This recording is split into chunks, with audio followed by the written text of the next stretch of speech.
I now call the July 2nd, 2020 Senior Citizens Advisory Board meeting to order. Has this meeting been properly noticed and posted in compliance with the Nevada Open Meeting Law? Yes, it has. Thank you.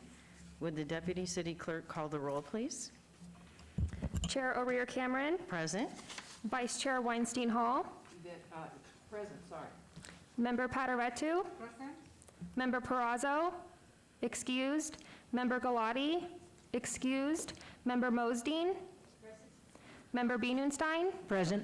Member Drum. Thank you, we have a quorum. Thank you, Deputy City Clerk.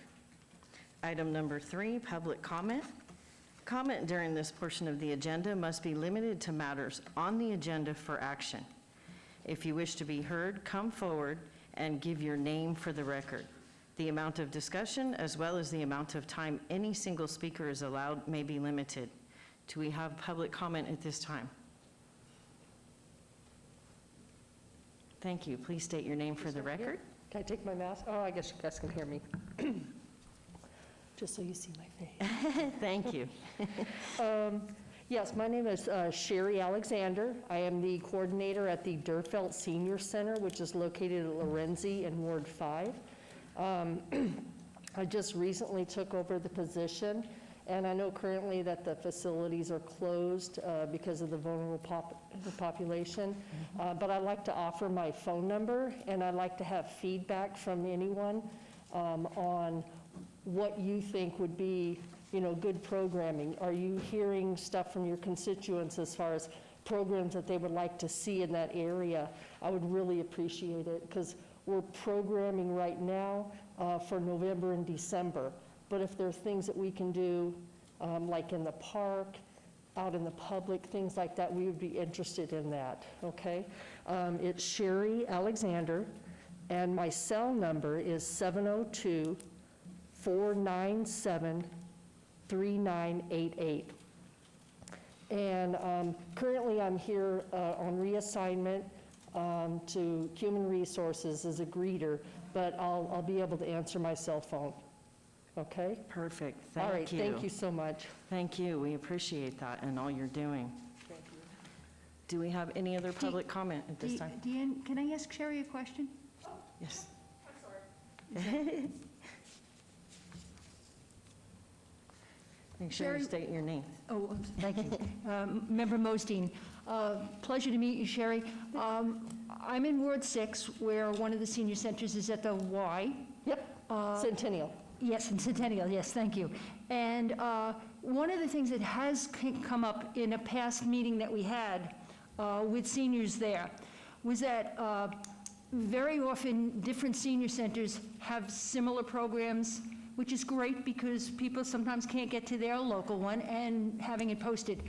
But when you're in contact with some of the other folks at the other centers, can you maybe assist in setting up the same program so that we don't duplicate things on similar weeks, or just a little better scheduling so that if you had RTC or you had legal aid or something of that sort, so that we do get it into all of the centers and yet not necessarily duplicate them so terribly close. So maybe a little additional coordination from your position in other areas, I think would be of assistance to many of the seniors. And I believe we just had a meeting with the other coordinators for the senior centers yesterday and our supervisors, and that was one of the main topics, is that we would like to get together and coordinate our activities, especially with special events, because we don't want to compete with each other, and we want to make sure that the seniors have the opportunity, to share in all of the activities. Some seniors, would rather stay in their own area. We understand that. But if you can't make it to a President's Day luncheon on a Monday, then maybe you can come to another facility. That's exactly it. And I don't know how many others are affiliated with some a secondary ownership of the building. In our case, it's the YMCA.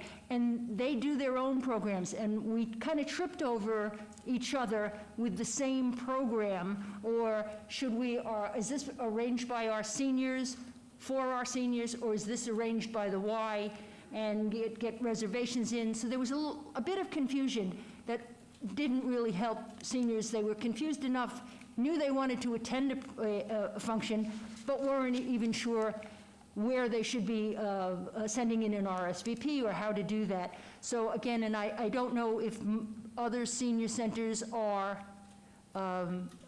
independent as opposed to co-sharing. And again, I apologize, Member Mosdeen, with that comment. No problem, yeah. I believe that the Centennial Hills Active Adult Center is unique in that aspect, that they do share the building with the YMCA. They are in charge of doing their own programming, and same as the city is responsible for doing their programming on their side.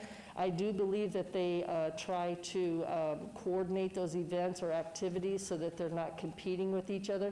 Unfortunately, with changing out of different coordinators, directors at the YMCA, sometimes it doesn't get accomplished.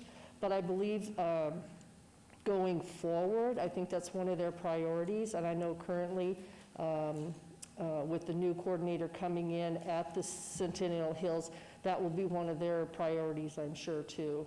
So I can pass that on to them. Excellent. And lastly, Member Mosdeen, do you know, is the scheduled reopening under Phase 3 or Phase 4, or has not the phase even been identified for the opening of, I know it's indefinite, but do we have a phase number that it's Currently, coordinated? right now, we are programming for November and December, but with the current outbreak and everything, I think we're just waiting because I know we want to be cautious and make sure that we don't jeopardize any of our seniors. Most definitely. Thank you Yeah. again. Okay, Yvette Weinstein Hall, I have a question also. Oh. Prior to the epidemic here, we had arranged, Mr. Gregory and I and Mr. Gallardo had arranged to meet up in Veterans Memorial and talk to the coordinator, et cetera, and we were going to, tour the facility. I'd like to, now that there's going to be new supervisors in all of these particular areas, I think it's very important that you meet with the board or individuals so we can also get some kind of coordination about the programs, about what Member Mosley talked about. So can you bring that to the attention of your other people, and we'll try to set something up. We have an outreach committee here that would help us as well until actually things are actually opened again. Yeah. Now, Veterans is a community center, so it's open to all. I understand that. Yeah, but I do believe understand that they have senior programming. But yes, I can pass that on to my supervisor, and they can definitely reach out and contact you guys and make sure, that there's coordination going on. Exactly. Well, I was appointed by the mayor, so I'm supposed to go to these other various facilities, which I've done in the past, but I want to, now that there might be new supervisor people, I think it's very important that you know us and we know you. Right. And, okay, thank Yeah, you. well, and that's why I'm here. Like I said, I'm very new to the senior citizen. I worked there for about an hour as a recreation leader, just filling in, and then I was placed in to take over that facility, and within the first month, we closed down, so No, it's I all understand, brand we've all new. been it. you know. Yeah, so, But but yeah. anyway, thank you, and I like your enthusiasm, and I'm hoping to talk to you and see you later. Thank you. Okay, I appreciate it. Welcome it. Thank you very much for your Okay. time. We Thank you. really appreciate it. Absolutely. Do we have any other public comments? Let the record show there are no more public comments. Item number 4, for possible action to approve the final minutes by reference of the regular meeting of March 5th, 2020. Do I have a motion or any discussion? I make a motion, Yvette Weinstein Hall, I make a motion to approve the minutes. Kathleen Bienenstein, second. All those approve? All in favor? Aye. Any Aye. opposed? So moved. Item number 5, report by Gregory Gray, Community Program Technician, Office of Community Services regarding senior issues received by the Office of Community Services, all wards. Gregory Gray, Office of Community Services. I'm going to keep this brief for the sake of time. Since the pandemic has started for COVID-19, we have seen an increase in disparities in the senior community that we've been facing on a day-to-day basis. What we realized is that it was existing before COVID-19 and has been exacerbated because of COVID-19. So what we're doing is we're looking to coordinate a more responsive program with information, services, and resources for seniors in response to COVID-19. We've also seen an increase in our Facebook group for seniors, City of Las Vegas Seniors. We have over 130 members signed into that particular group, and that's all I have to report at this time. Thank you. Item number 6, report by board members regarding events and senior issues within their council wards and at large all wards. And before we move to that, I'd also like to ask everyone to try to keep it to 3 minutes as much as possible, because we do have time constraints now that we're all sharing the same room. Thank you for that. And we have, for ward number 1, we have Kathleen Bienenstein. Thank you. Kathleen Bienenstein, Ward 1. Not much has been going on in Ward 1 other than Councilman Knudsen and his team have been visiting various senior areas to make sure everybody is safe, and finding out if they need anything and making sure they get what they need as far as food and paper products and things like that. That's wonderful. I myself, Chair O'Rear-Cameron, have seen Councilman Knudsen in some various meetings with the Health District and was very pleased that he brought up our senior citizens. That's something we need to hear more from our council people. Thank you for that. And Ward 2, Vito is excused, and also for Ward 2, we have Yvette. Okay, Councilman Seaman and Vito Gallardi, they went to a senior citizens residence home and passed out masks, so that was very good. She has her website is on, and she shows where you can get a COVID test, and because of that, I was able to get a COVID test and was negative, and so was my husband. So that's her website is very, very informative. She also tells stuff about what's going on with Social Security and what's going on with the Health District, et cetera. I haven't really gone out and done much, to tell you the truth, so hopefully at the next meeting I'll be able to give a more further report. Wonderful, thank you. And Ward 3, we have Jennifer Drum.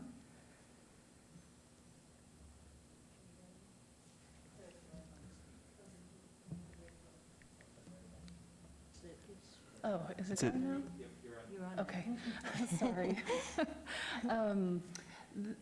Apologies, there has not been much happening in Ward 3, other than myself checking on neighbors in the neighborhood where I'm at, as well as other surroundings. Yes.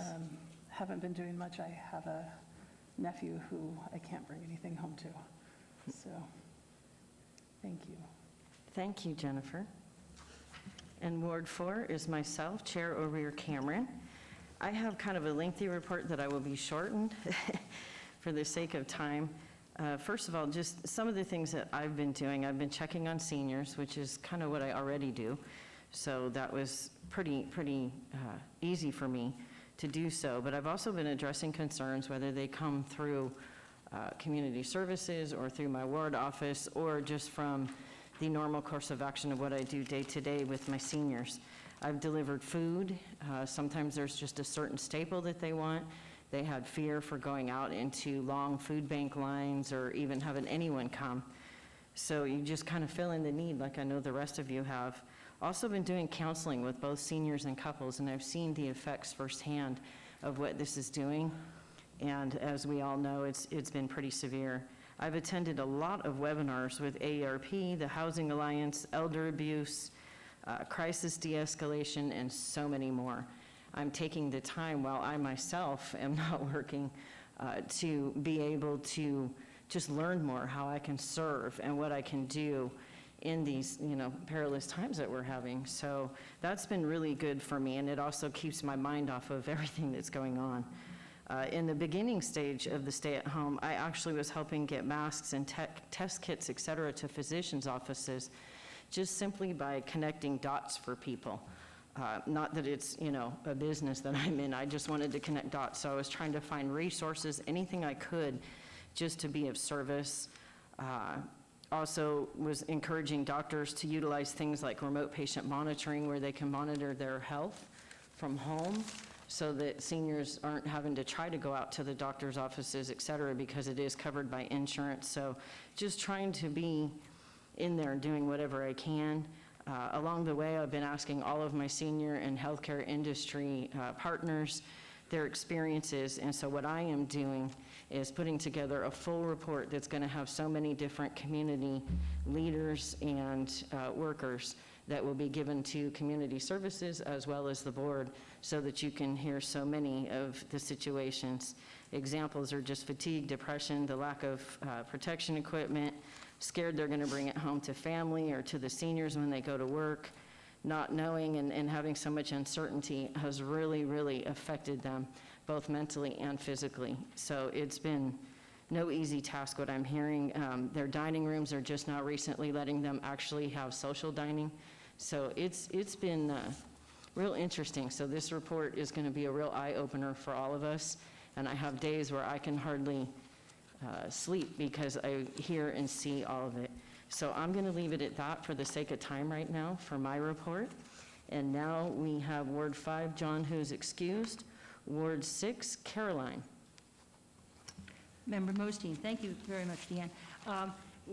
Early on, what we were doing was preparing and distributing very inexpensive single-use paper masks for the homeless community. Very easy to make, very inexpensive, and they worked out very well. The other thing is basically that I've had some interaction with the medical field and cancer care units, and their comments were that it is important to remind seniors they should be taking care of themselves beyond COVID, beyond the coronavirus, and omitting things, routine medical exams and care is very dangerous to their health. So it is important that we remind people, take precautions, but at the same time, remember to take care of the medical issues that you would be taking care of otherwise. So that was the information that I had received from them. And Sherry addressed the other coordination problems that were brought to my attention. Thank you. Thank you. And also for Ward 6, we have Elizabeth. I don't have anything much to I don't think it's on. Can you hear? There you go. Yeah. I was busy taking care of COVID patients in UMC, and I learned a lot how vulnerable, regardless of age, each one of us are, and what we can do to protect ourselves and the people around us is really, really meaningful, and we had to emphasize that. It just doesn't, the other day we were told, even though you have the antibody, it doesn't guarantee that you're not going to get it, so you cannot just do that. And just because Member Mosby said about the doctor's visit, I don't know how comfortable this really older senior citizens will be with the virtual visiting of the doctors. The doctor will call and, okay, FaceTime, we can talk. How can they explain or how can they see that this is a problem? They are reluctant in seeing people at the office. They rather see them. So I don't know whether we had to go around that, do something about it, and we may have to reach out to people whether they were able to see a doctor physically. Is there any need? Besides getting medicine, these people need to be seen. Mm-hmm. That is another priority. And I was able to grab some food from church and distribute to people who needed it. That's the only thing I could do. Yeah. And that's a lot in itself. You know, Chair O'Rear-Cameron, I just want to take the time to say thank you to each and every one of you on the board.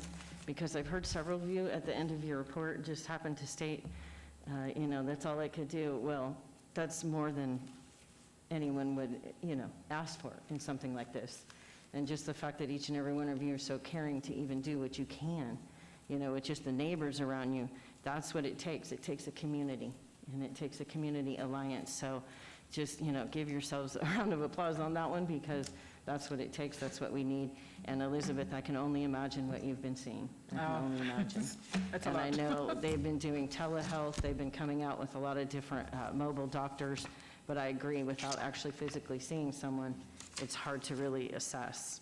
So thank each and every one of you from the bottom of my heart, and I know the community feels the same. I know you all are doing so many different things in your own way, and it's wonderful. And we have item number 7, discussion regarding topics for future agenda items on the board's senior living and senior outreach subcommittees. Comments made during this portion of the agenda by individual members must refer solely to proposals for future subcommittee agenda items, and any discussion must be limited to whether or not such proposed items are within the purview of the board and its subcommittees, and whether such proposed items shall be placed on a future agenda. No discussion regarding the substance of any such proposed topic shall occur, and no action shall be taken. And also, just as a side note, we will not be holding our subcommittee meetings until further notice because of space and safety constraints. We just wanted to make sure we at least had our regular board meeting where we can kind of get some ideas and things to go back to our ward. But we can do discussions for future agenda items, of course, but we just won't be holding them until further notice. And I think, Chair O'Rear-Cameron, one of the things I'm kind of hearing in unison is education. That's what it sounds like I'm hearing from each and every one of us in its own way. So that would be one of my things I'd like to discuss at outreach, is just how to better educate, how to reach them. And that's something we've been talking about already. And if anyone else has any other items they'd like to discuss. Yvette Weinstein Hall, I hope that we'll be able to institute the mentoring project with younger people and older people, et cetera. There was a wonderful grant that was given by for free Wi-Fi in the historic west side, which I think was wonderful. And I'd like to know about how getting a grant to help other low-cost areas be able to get free Wi-Fi. It's really affected a lot of the children that have not been able to go to school on a regular basis if they in fact don't have the Wi-Fi. I don't know how these parents, that some of them had to work or were able to make sure that their children got educated. So that's one of the things I'd like to put on the agenda for future reference, obviously when things settle down to a certain extent. Thank you. Wonderful, thank you. Does anyone else have any other items that they would like to see discussed in the future? Chair O'Rear-Cameron, I think for the senior living, just discussing more about getting educated and making sure they're educated. It goes back to education again. I think we're all learning that through this. That's going to be the key, I think, and making sure that we have more contact with them as well, so we know what their needs are and what they need. So that would be my last comment on that, if anyone else has anything. Okay, moving on. Item number 8, citizens' participation. Public comment during this portion of the agenda must be limited to matters within the jurisdiction of the board. No subject may be acted upon by the board unless that subject is on the agenda and is scheduled for action. If you wish to be heard, come forward and give your name for the record. The amount of discussion on any single subject, as well as the amount of time any single speaker is allowed, may be limited. Do we have any citizens' participation today? Okay, let the record show we do not.